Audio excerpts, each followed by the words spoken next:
आज का मेरा विषय है कि वकील बनना है तो कैसे बने।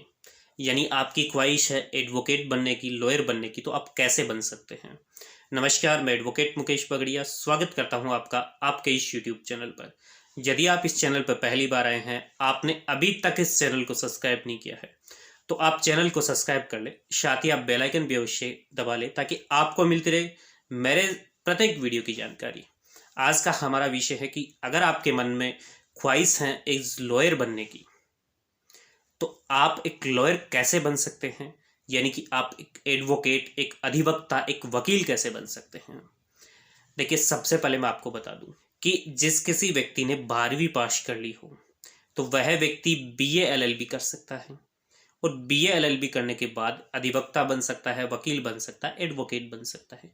और यदि किसी व्यक्ति ने ग्रेजुएशन कर ली हो, तो ऐसी दशा में वह एलएलबी करके एडवोकेट बन सकता है, अधिवक्ता बन सकता है। बीए एलएलबी और एलएलबी में क्या डिफरेंस है, इस पे भी मैंने एक वीडियो बनाया है, वो आप देख सकते हैं। बीए एलएलबी आप ये जान ले कि 12th के बाद में अगर कोई लॉ ग्रेजुएट का कोर्स होता है तो वो बीए एलएलबी का होता है। ये 5 साल का होता है, इंटीग्रेटेड कोर्स कहा जाता है इसमें। अब जो एलएलबी हैं, ये 3 ईयर का होता है, जो कि ग्रेजुएशन के बाद की जाती है। कई बार ये पूछा जाता है कि कौन से सब्जेक्ट से हो तो एलएलबी कर सकते हैं। कोई क्राइटेरिया नहीं है इसमें, किसी भी प्रकार का कोई क्राइटेरिया नहीं है। आप ये मान ले, अगर 12th में आपके साइंस रही होगी, मैथ रही होगी, बायो रही, कुछ भी रही होगी, कोई फर्क नहीं पड़ता। कोई भी सब्जेक्ट, आर्ट वगैरह कुछ भी हो, इससे कोई फर्क नहीं पड़ने वाला है। ग्रेजुएशन में आपके क्या सब्जेक्ट था, बीकॉम थी, बीएससी थी, आर्ट्स थी, कोई फर्क नहीं पड़ता। अगर आपको लगता है एलएलबी करनी चाहिए तो आपको कर लेनी चाहिए। एज ए वकील के रूप में अगर आपको काम करना है, वकील बनना है, एडवोकेट बनना है, तो इसके लिए किसी भी प्रकार का, क्योंकि ये सवाल मेरे मन में इसलिए आया क्योंकि मैं बहुत से कमेंट देखता हूँ वीडियोस में, तो ये क्वेश्चन स्वाभाविक सब्सक्राइबर के द्वारा पूछा जाता है, तो इस जवाब देना उचित समझा मैंने इस वीडियो में, तो इसलिए मैंने जवाब दिया।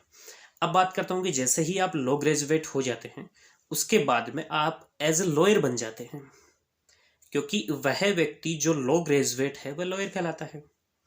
लेकिन आप वकील नहीं है, अधिवक्ता नहीं है अभी भी, एडवोकेट नहीं है अभी भी आप। ये तीनों एक ही नाम है, लेकिन अभी भी आप एज ए लॉ ग्रेजुएट होने के बाद आप लॉयर हैं, बट आप एडवोकेट, अधिवक्ता नहीं हैं। जब तक आप इस रूप में, यानी वकील के रूप में, अपना रजिस्ट्रेशन नहीं करवा लेते। अब रजिस्ट्रेशन कहाँ होता है?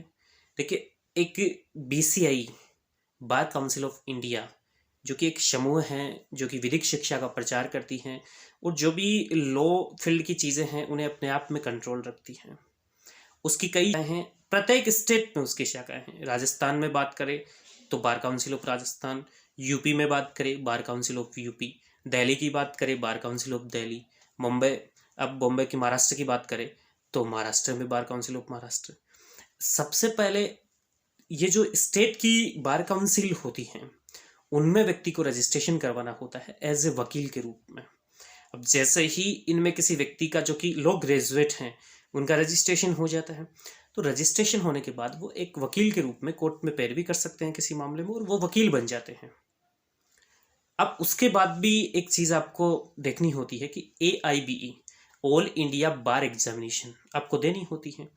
इसके लिए भी एक लिमिट दे रखी है कि 2 साल 3 साल, तो इसमें आप देखें तो 2 ईयर का एक लिमिट है कि आप जिस भी स्टेट में अपना इनरोलमेंट करवा लेते हैं एज ए वकील के रूप में, लॉ ग्रेजुएट होने के बाद, उसके विदिन 2 ईयर आप AIB की एग्ज़ाम फाइट करेंगे, पास करेंगे, और फिर आप एज ए एडवोकेट के रूप में कोर्ट में पैरवी करते रहेंगे रेगुलरी रूप से।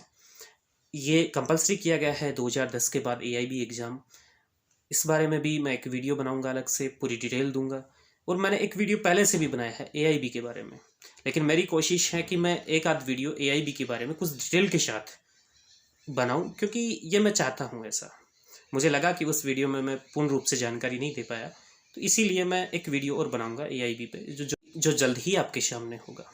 तो इस प्रकार आप ये जान लें कि यदि आप एक वकील बनना चाहते हैं तो आपको इन सारी परिस्थितियों से गुजरना पड़ेगा, और उसके बाद आप एक वकील बन जाएंगे।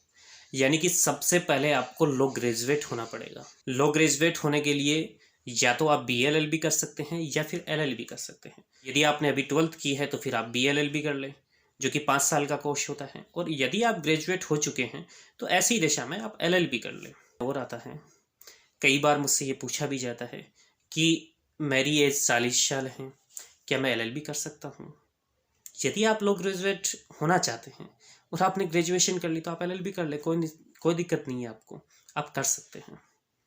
ये क्वेश्चन बहुत से लोग पूछते हैं क्योंकि कई लोग हैं जो किसी अदर फील्ड में रहते हैं और शायद रिटायरमेंट भी ले लेते हैं, उसके बाद भी एज ए वकील के रूप में काम करते हैं।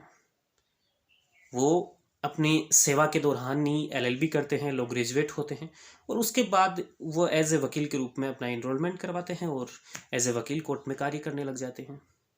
तो यदि आपकी भी इच्छा है एज ए वकील कोर्ट में कार्य करने की, तो ऐसी दशा में आप लोग ग्रेजुएट हों और उसके बाद आप एज ए वकील अपना इनरोलमेंट संबंधित स्टेट की जो भी बार है उसमें करवा लें और उसके बाद एआईबी की एग्ज़ाम फाइट करें और एज ए वकील के रूप में निरंतर कार्य करते रहें। उम्मीद करता हूँ कि